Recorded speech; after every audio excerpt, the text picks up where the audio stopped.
This is the Nomad Futurist podcast, a podcast about the evolution of technology, society, and transformation.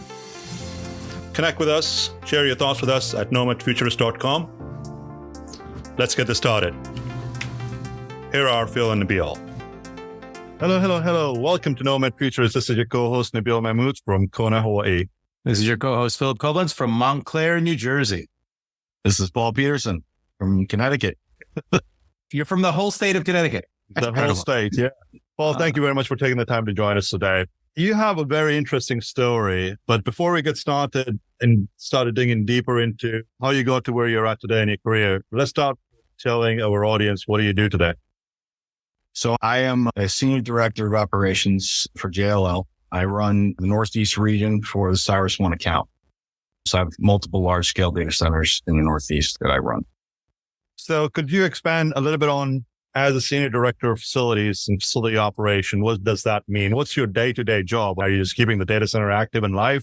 Pretty much everything MEP driven on the data center side, we support. So we're on the ground, boots on the ground engineers at the facilities, keeping everything going. We work in coordination with CyrusOne service delivery team to provide the services that are needed for the clients and make sure that everything stays up. We deal with the maintenance plans, budget forecasts, everything that operationally needs to happen at that data center, from the critical side all the way to the carpets and the paint on the walls. It runs through our team. So for all of our listeners, Paul is actually a major piece in the puzzle to ensure that we've got uptime, availability, and connectivity with your data set and data set requirements. Paul, let's step back in time now. You and I have had some previous conversations as it entails to your educational experiences as a young man going through school and college. Could you share a little bit about that journey and how you got to get engaged in the data center market segment? Sure. I think it's very interesting when I talk to people in this industry that have come into this industry. They always have a unique story because it's not ever a set path that's like, oh, this is what I wanted to do when I grew up. It kind of, you fall into it a little bit by chance. And that was very similar and very much my story when I was starting out.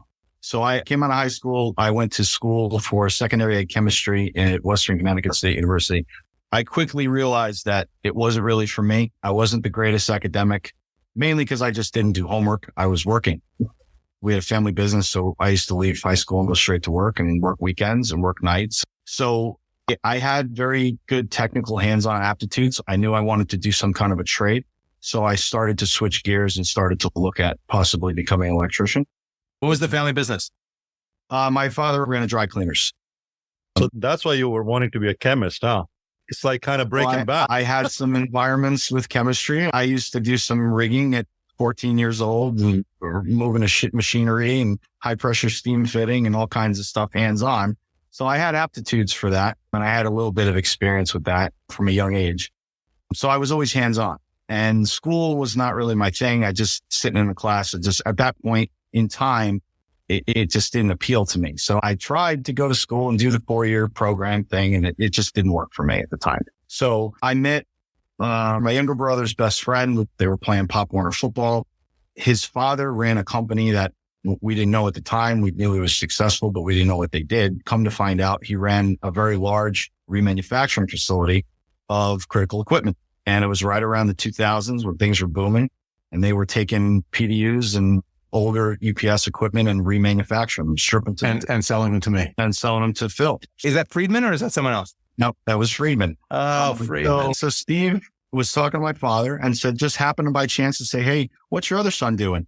And he said, oh, Paul's not really into the school thing. He thinks he's going to look at electrician maybe. And Steve at the time had relationships in the industry. So he said, listen, either way he wants to go, I could maybe talk to him and maybe guide him. And maybe he could go to school for like electronics, because he was at the time looking to build up a field division.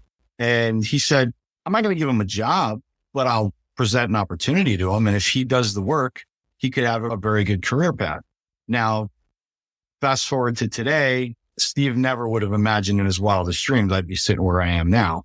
I took that opportunity and ran with it.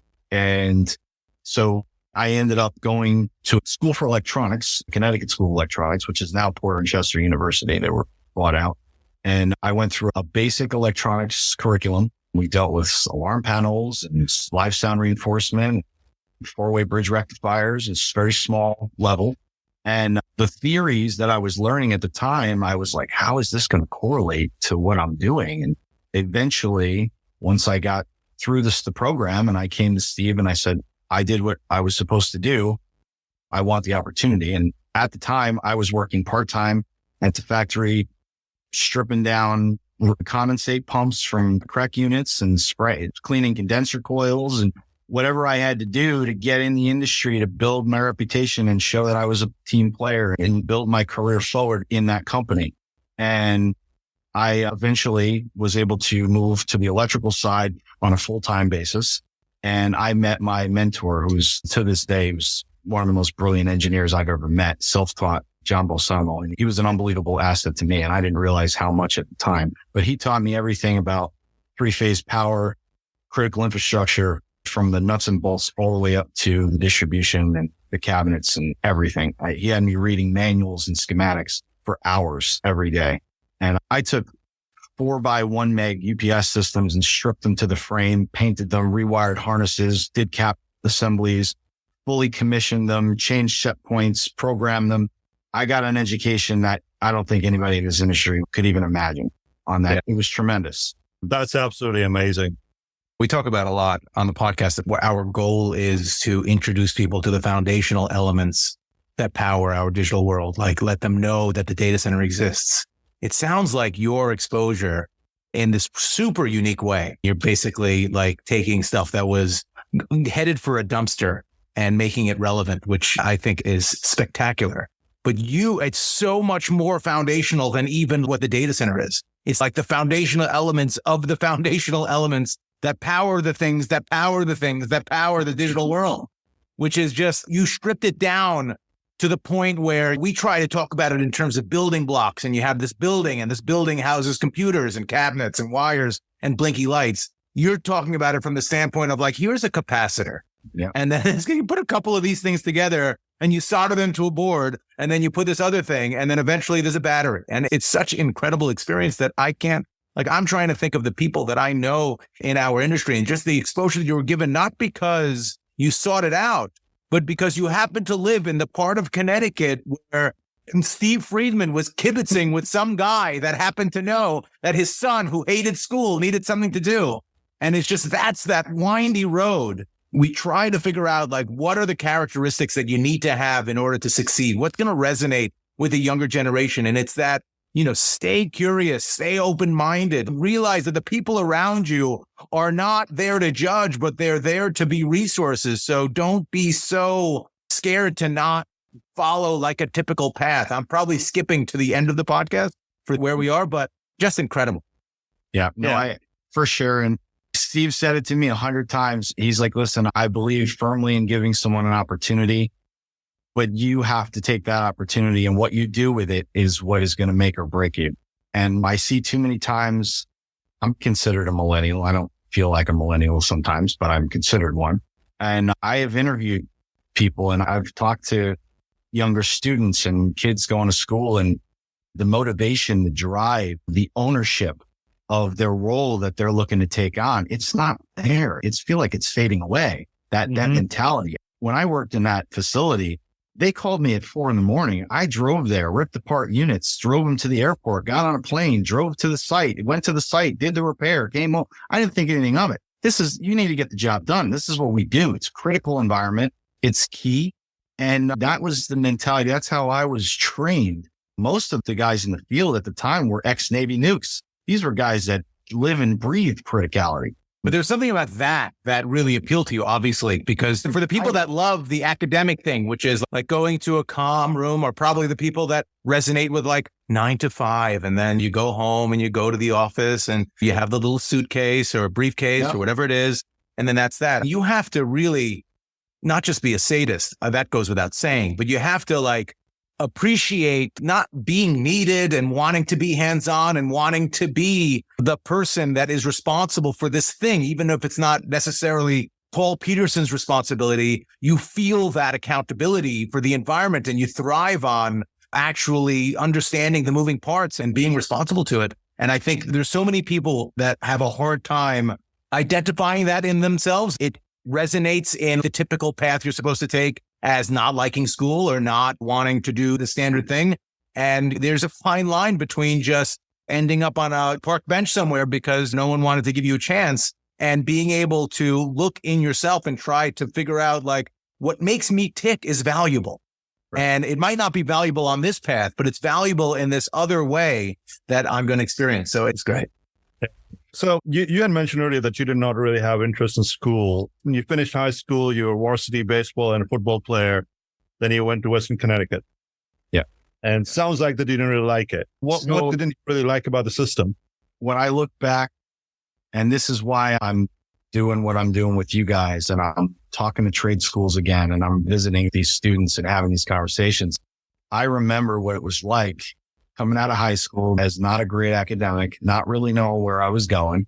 And I was concerned. My family didn't have a lot of money. They couldn't pay for my college. I had to pay for my college. So they helped me any way that they could. But my family had houses foreclosed on, had businesses lost, bankruptcy. I had to learn the hard way. I had to kind of figure things out. And it was concerning. And I'm watching my friends go to these 4-year schools and enjoying college life and having parties and all this kind of stuff. And I had to work 3 jobs and go to a trade school and pay for it, and then try to find another job. And it was tough. So for me, when I went into the school, I was kind of following what I feel like is at the time was the recipe. It was the roadmap that every student is told, this is what you need to do when you get out of high school. You got to go to college. You got to take the SATs. You got to do a good thing. It was just like driven into you. And there's a lot of students I know. Most of my most successful friends did not go to college. And I'm finding that a lot of my friends who did go to college are maybe not in the greatest career path. They got a basic degree in sociology or something that was very neutral, career neutral, because they had to go to college. They had to get through and get a degree. And I've had several high-level executives that I've talked to about this. They all seem to say the same thing. And Steve Friedman said it the same way at the time. He said, when you get a degree certificate or you get a diploma, what that means is you have the ability to learn. That's what it triggers for a company. So when they're looking at you as a candidate, they are saying, okay, this person was able to apply themselves, learn the skills they needed, and achieve their goal. That's what it proves. Now, in my experience, you can have people who maybe don't have the aptitudes and the mindset for a 4-year degree program, but can still achieve the goal if they're trained correctly. There's people learn in different ways. And I think the education system needs to take a hard look at that. COVID really made things apparent. And I think it brought a lot of parents' eyes onto what was going on, because a lot of kids were learning at home. They were on a computer. And this is how we do business, is on a computer. So you can get stuff done virtually and still perform your tasks and work. And the industry that we work in is very prevalent. It's being seen that that is the case. So the education system has to adapt to that. And everybody says, well, it's good for kids to go to school. They have a good social aspect. And I agree with that. But there are other ways to have a social aspect outside of that, because these kids are going to the classroom, and what are they doing? They're going on a laptop, and they're learning on a laptop in a classroom. So what's the difference? Yeah, we keep talking about this all the time. And that's one of the reasons why we started the whole initiative, not just to create awareness and address the challenge globally, but also give people a platform to be able to learn and identify that swim lane that you were able to identify fairly early on in your life and your career. The challenge is that we have not changed the educational sector since the second industrial revolution. We're still teaching things that we taught 50, 60, or 100 years ago, just in a different format. And it's really very much socially driven. The days when you had trade schools, like you would go become a blacksmith or a goldsmith or whatever else profession, those are gone or have been gone. However, I believe trades are coming back into play. And a college degree, I think the social sciences, they're not going to make you a technologist or get you into the technical space. And potentially they could, but you're starting at ground zero after acquiring a 4 or 6 year college debt. So, hey, kudos to you. I think you are an absolutely phenomenal story to share with our audience and be a part of this. Kudos to Friedman. Even a broken clock is right twice. Good job, Steve. No, I want to say to these students, like my career path, you don't know, you got to stay adaptable in any industry, especially in this industry. This industry is changing nonstop. And I tell all these students when I talk to them, just because you're headed down a certain direction, stay open-minded. Keep your eyes open, see what appeals to you, follow trends, talk to people, network. That's so critical now. You have to network with everybody. And when I went into the field and I worked as a field engineer for several years, I was very successful. I ran a division of the company. I ran the Northeast division team for a while. And at a certain point, I said to myself, I don't want to lug a toolbox every day. I want to be behind a desk at some point. I want to get higher level. I want to start to do more in-depth operations. And so I started to kind of think back and go, you know what? I think I need to start looking at school again. Maybe I got to go to a 4-year degree program and take some classes or something. So at the time I met with the VP of operations, and then I was almost not swayed to not pursue the school, but it was said that I didn't really need it. I was doing really well in my career path. I chose to go back to school anyway. So I went back to Westcon for a finance degree. I wanted to get a bachelor's in finance. I have to this day not completed that. However, I completed the core required classes for the bachelor's degree. I didn't take Spanish, gym, writing 202, whatever. I didn't take the basic stuff. I took what I needed from the financial attributes and I applied it to what I was doing at work. And I restructured our commission plan. And then I was working with John, and he was teaching me a lot about Salesforce.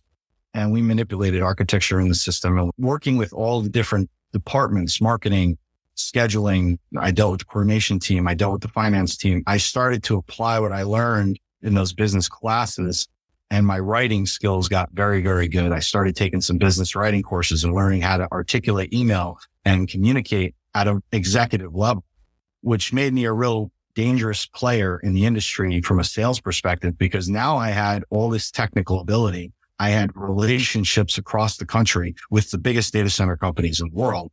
And I was now able to call them and say, you don't do your batteries, this is what's going to happen. And guess what happened? The POs started flying through the door.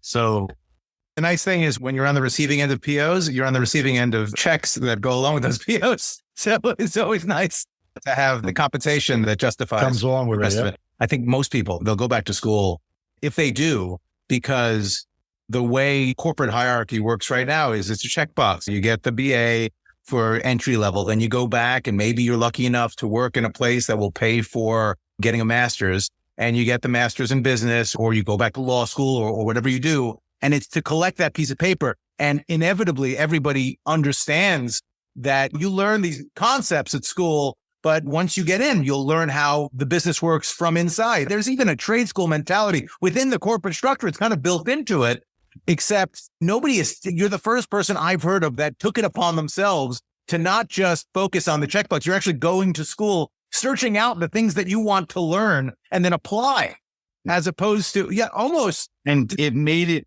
to me, so much easier to learn. When I went to school, I learned trigonometry. I used trigonometry when I was an engineer.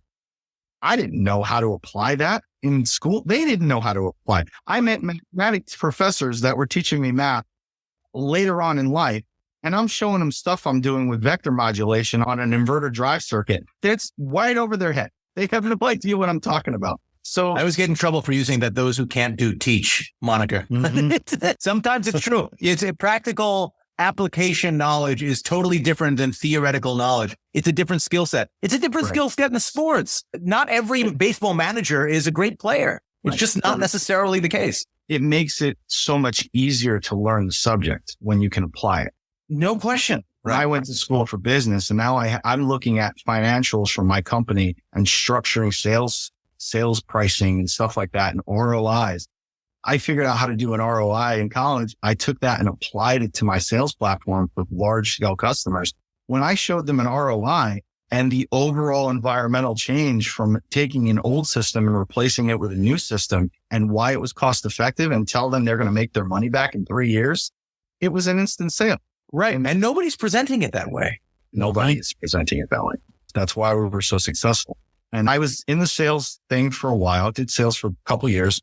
It really wasn't for me. I'm an ops guy at heart. Right. I'm an operations guy. So I understand the financials. And the other aspect, the reason I went back to school for finance, I tell everybody, you can do all you want to do in the operations world. If you don't know how to speak the financial language, you're not going to get the fund. Those are the guys that are making the decisions, right? So if I can talk to the finance team and the CFO and say, listen, this is why I think we should do this. This is your ROI. Now all of a sudden it becomes a lot more relevant. I didn't talk this way before I went to school. I had to go back, right? But I knew where my career trajectory was headed. And I knew that I was going to need some additional skills. So from a student perspective, to circle back, you have to keep the mindset that if you want to grow in your career, you have to be a continual forever learner. You have to always be learning, whether it's courses, certifications, back to college for a 4-year degree, whatever you think you need. What I will say is don't get sucked into the 4-year degree platform, because you could take courses and learn how to do things. And now there's so many unique tools out there, LinkedIn Learning, YouTube. There's a million different tools. The Nomad Futurist Academy. Nomad Futurist Academy. Exactly. So, Paul's going to teach you guys a thing or two on the Nomad Futurist Academy. Stay tuned. So there's aptitudes out there. There's things that they can look at. And I think it's also something that the educational folks should take to heart also. I think the one thing that's clearly missing from typical schooling, it's not that it's bad. It's great. You have a captive audience. The social element of it is incredibly important. Learning how to have the social dynamics, especially young children, and it prepares you for the world. But I think this notion of practical applications of the skills that you're learning in the classroom is simply missing. So if you took the practical benefit of a trade school and kind of layered it on and taught theory, because at some point you have to teach it, and then said, this is how it's used. Case study, workshops. We've tried to figure out a way to go to all these public schools and have them, they're learning technology. They're learning how Google Classroom works because they're using it as a tool since the pandemic.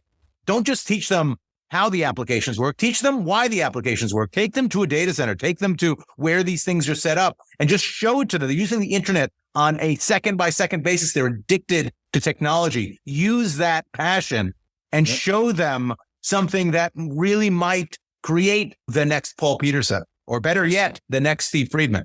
Yeah, there you go. God forbid. For sure. Sorry.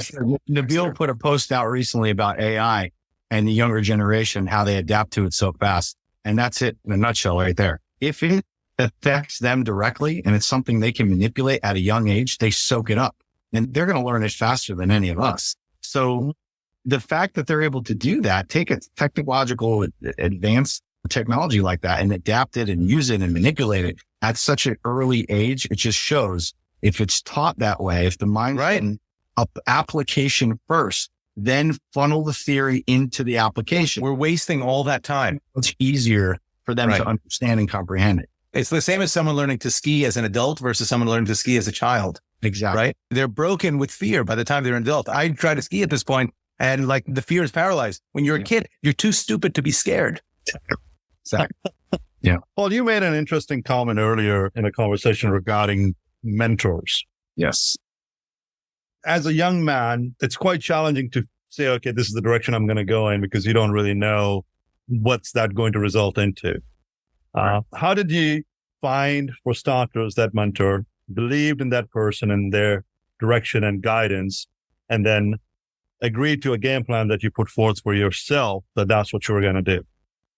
So when I went to school for electronics, I was working part-time on the mechanical side, rebuilding condensate pumps and rebuilding condensers and all that kind of stuff. So eventually, once I graduated from the electronics program, I was brought over to the electrical side. I was deemed qualified at that point to move over and start to learn from John Bolsamo. I ended up being my mentor. And John, even at the time, he's an absolutely brilliant engineer, self-taught. He took UPS schematics and manuals and he figured out how they worked down to the microchip level. And he was unbelievable. And he with a mentor from what I learned from John, and I try to mirror that with my team, is he took time. He dedicated time to me. He knew that I would be a valuable resource to the company if I was trained correctly. He wanted to see my success. He really empathized with my situation, and he was passionate about it. He felt that because I was the guinea pig, we were creating Uptime University at the time. So we were creating a training curriculum, and I was the guinea pig. They were going to see how it went. And I ended up being a really good success story for them. So they started to do it with more technicians and develop a larger team. But that takes patience. There were days where I would watch what he was doing and it was going right over my head. I had no idea the complexity of what he's doing with an oscilloscope, and he's measuring pulses and drive pulses. At the time, I didn't even know what three-phase power was. I was still learning. So he took the time to explain in extreme detail why we were doing what we were doing, how it worked. And that was an invaluable resource. It was something that I'm so grateful that he was able to do that and take the time with me. I feel like a lot of people that have that level of knowledge sometimes can't articulate it in an educational way for people, or don't have the patience, or don't have the time, or don't want to give up the knowledge. And that's unfortunate. But there was a time period where I feel like the older generation, sometimes they want to hold things close to their chest. They're fearful that people are going to take their job potentially. He was not that way. He was a very passionate and compassionate person to teach. And it also worked out probably to the benefit. Like he had a culture around him that incentivized him to do that. Like it made his job easier to give you knowledge.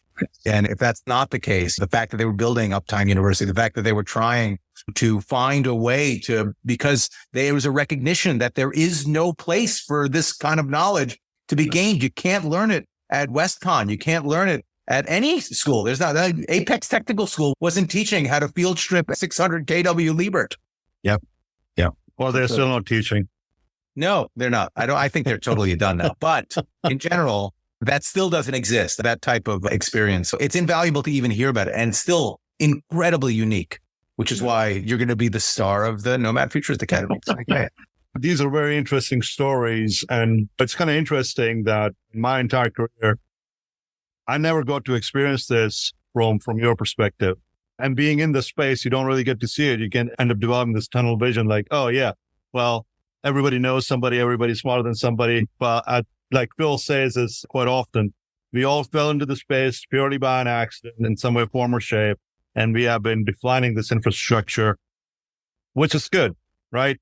Foundationally, we are strong. We've got the knowledge base, but I believe it's really, really a critical time that we start putting that strong foundation for the next generation and passing the tribal knowledge to them. So yeah, thank you very much for sharing your story. It's absolutely phenomenal. It hits every single point that we've been talking about for the last 4 years. It's really the basis of our initiative and the academy.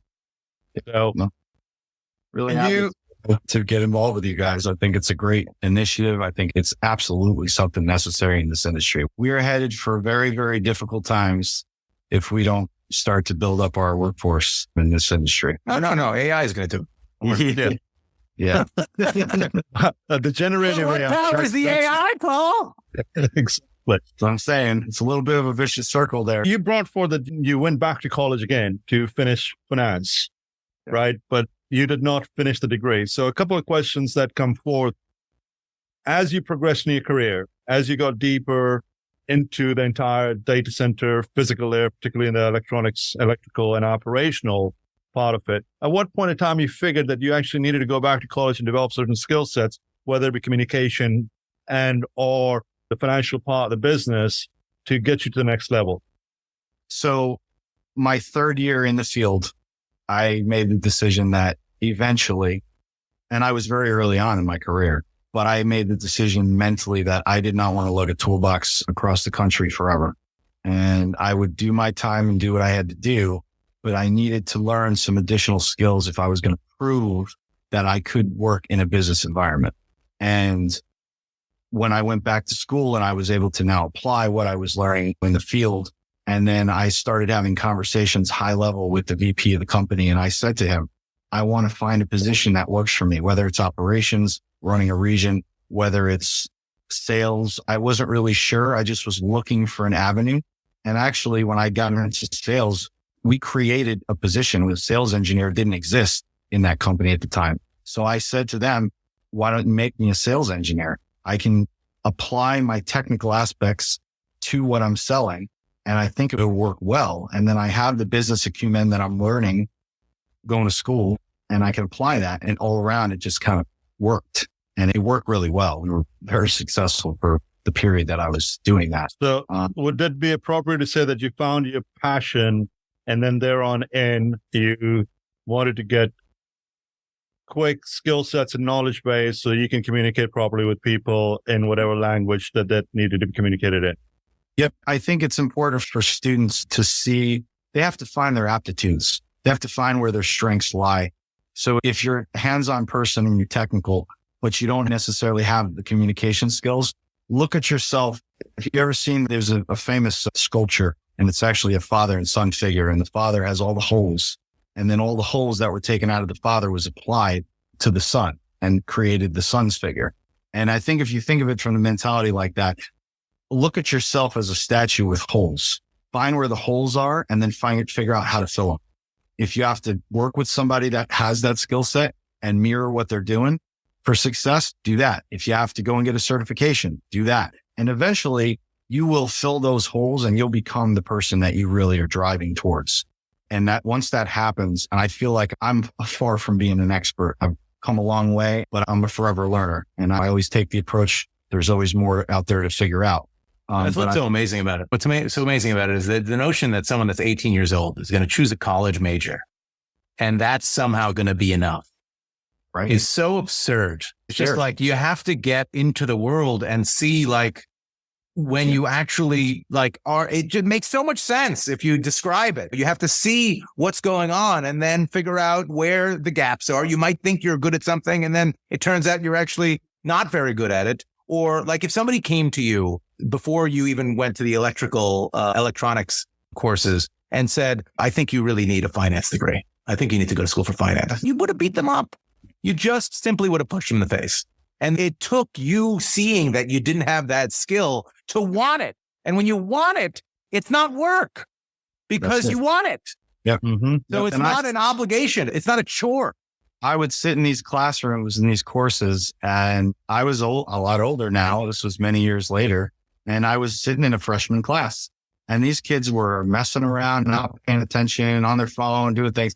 And I actually, at one point, I stood up in the class in the back, and I was like 3 rows back. I turned around, I looked at everybody. I said, listen, guys, you may not want to be here or care, or maybe your mommy and daddy paid for you to be here, but I'm working for my career. I'm here for a reason. So if you want to talk and bullshit, go to the back of the class. And so whoever wants to learn can pay attention. The professor came up to me after the class, shook my hand, and said that was very, very inspiring. And I think all the students that are now sitting in the front row were inspired by it as well. And I said, I'm sure it had an impact, but it probably had an impact for a day. And it's because they couldn't possibly expect. Yeah. They can't grasp it. You can't teach it. And then I was getting called old timer and all this. Right. Which didn't bother me at all. I was of course, at that point, at your ripe old age, millennial. Are you kidding me? Exactly. Yeah. Hey, so being a millennial, being a senior director at JLL, and managing CyrusOne, one of the large data center providers, what's next for you? What are you thinking? So I have a few things in the works. Are we going to break any news? Let's break news. Cyrus will be fine. No news. I have a few things in the works, and I have a very strong tie to CyrusOne. I'm very, very happy where I'm at. I think things kind of fall in place for a reason, and timelines worked. And I think that the success of that account is we're heading in the right direction. JLL as a whole is a great company to work for. I'm hoping that some of the stuff I'm doing with these trade schools will kind of collaborate, build, and drive the workforce, and hopefully benefit the company overall. But my career is, I tell a lot of people, and I always say this to students as well, the networking portion and what we do for our own career is so important. When you come home from work, right? When I leave work for the workday, I also then focus on my career. So I'm looking for trade shows. I'm looking to do things like this, connect with like-minded people in the industry, network. see where I can expand my knowledge, find resources and people to talk to across the industry. And that is such a key component that I feel like the younger generation doesn't realize. They go to work for the check. They want to go to work, then they want to come home. You have to have life balance. We could have a whole segment on life balance. That's a huge, huge thing that a lot of people overlook, especially at a young age. It can get very overwhelming. So you have to find ways to balance. I have a 2-year-old. I have a daughter on the way, and I'm still finding time to do all these kind of things. And I do it because I'm passionate about it. It drives my career and propels me forward. It's like gives me a little rush of inertia and energy when I find myself a little flat in my career. But doing that, staying connected on LinkedIn, going to these trade shows, seeing the technologies that are out there. I'm a technical person. I love to embrace that and see where we're headed and learning the specific cues, the sustainability and power and where we're headed with these technologies. It's motivating for me. So one of our goals is to make this field as cool as it can, because it gets a terrible rap. Oh my God. People just glaze over when you talk about internet infrastructure, even though they use it all the time. Yeah. And it's cool, the blinky lights, but they just glaze over immediately. So I think the other thing that people don't realize is that the people that run our industry, they have other passions. They have other hobbies and stuff also. And this is not yet a video platform, but you are surrounded, but there is musical instruments all over. There is a DJ booth turntable behind you. So I just think the notion that we have, I don't know, I used to live in a building that Busta Rhymes, Brooklyn. So we have like a full-on music producer with us as well. Can you talk about it doesn't have to be the hobby you talk about, but you have other hobbies besides going to industry trade shows and trying to figure out the best way to run data?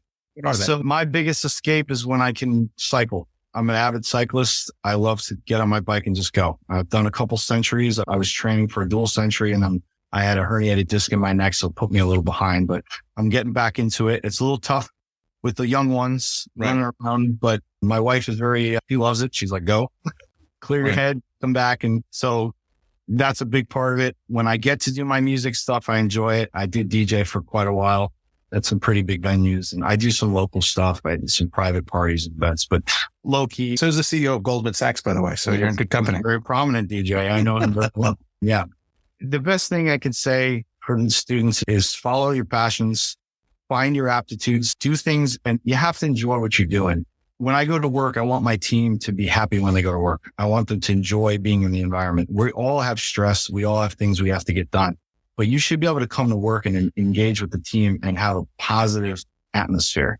And it's a hard thing to do if you don't enjoy what you do. So you got to try to find ways to do that. The best thing to do is just focus on your aptitudes. If you have specific things that you're good at, embrace it and kind of roll with that. It's very hard to do at a young age. When you come out of high school, you might think what you're good at and you don't have a clue.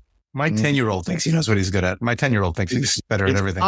You got to get over that feeling of pride and I'm going to do this. And it's tough at that age. That's a tough age. I ran the world at 16. I knew everything. There was no telling me nothing. So I had to learn a lot of hard mistakes before I figured out how to get from A to B. But I think this is a great industry. Everybody I've met in this industry always has a positive trajectory about them.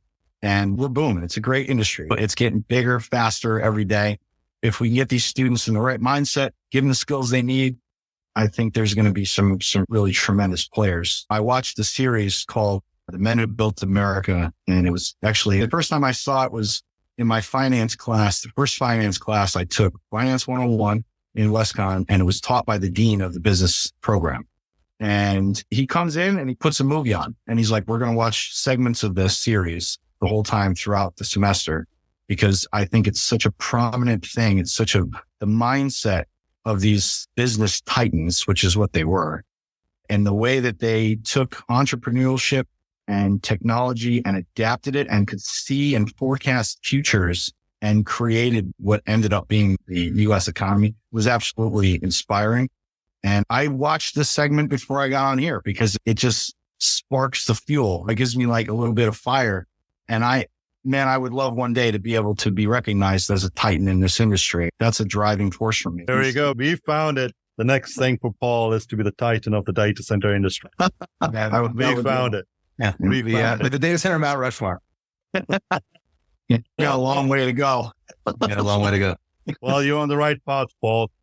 This is a very inspirational story. Thank you so much for joining us and sharing your journey with the young audience and people that are going to be joining and redefining the data center and the information technology sector on a go-forward basis.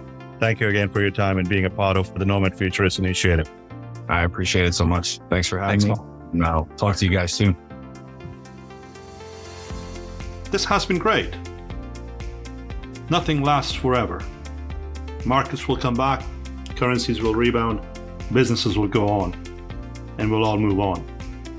That could happen next week, next month, or next year. I'm confident that those who prepare rather than panic will come out of this stronger. Thank you for joining us. This has been brought to you by Nomad Futurist. Check us online at nomadfuturist.com.